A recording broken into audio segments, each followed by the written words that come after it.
Монгол Улсын хурлын дарга Бямцогтод өнөөдөр Улсын хурлын гишүүн Бум Очор аймаг нийслэл сум дүүргийн иргэдийн төлөвчдийн хурлын сонгуулийн тухай хуульд өөрчлөлт оруулах тухай хуулийн төслийг өргөн мэдүүллээ.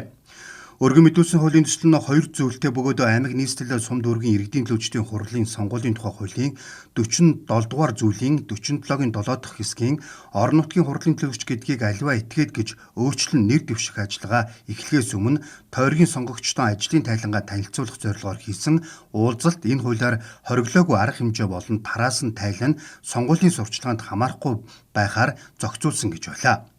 Хуулийн төсөл батлагдсанаар Монгол Улсын үндсэн хуульд заасан хүн бүр хуулийн өмнө эрх тэгш байх, хүнийг эрхэлсэн ажил албан тушаалаар нь ялгуурлан гадуурхаж болохгүй гэсэн хүний эрх хэрэгч чөлөөний үндсэн хуулийн зарчим хангагдах ач холбогдолтой гэж төсөл санаачлагч үзэж байна.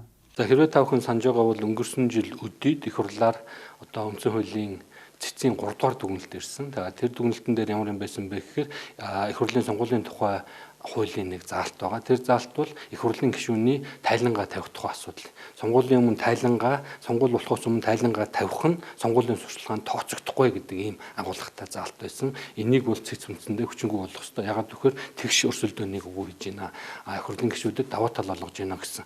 За энийг бол үндсэндээ өнгөрсөн жилийн өдийд их хурлаар хэлцээд цэцгийн энэ 3 дугаар дүгнэлтийг хүлээж авсан юм байна. Яг энэ их хурлын сонгуулийн тухай хуулийнхаа тэр өөрчлөгдсөн заалтад нийцүүлээд энэ орон нутгийн иргэдийн төлөвчдийн хурлын одоо сонгуулийн тухай хуульд тэр нийцүүл тэр заалтыг нь бас оруулж ирж байгаа. Сонгуул эхлэхээс өмнө тайлан тавьдаг нэг юм зүйл байгаад байна. Тэр нь сонгуул эхлэхээс өмнө тавьчихаар сонгуулийн сурчлаганд орчих гээд байдаг, хууль бус олчих гээд байдаг. Гэтэл одоо иргэдийн төлөвчдийн хурал болоод их хурлын гишүүд нь болохоор тайлангаа тавих эрх нь олгогчоод байдаг.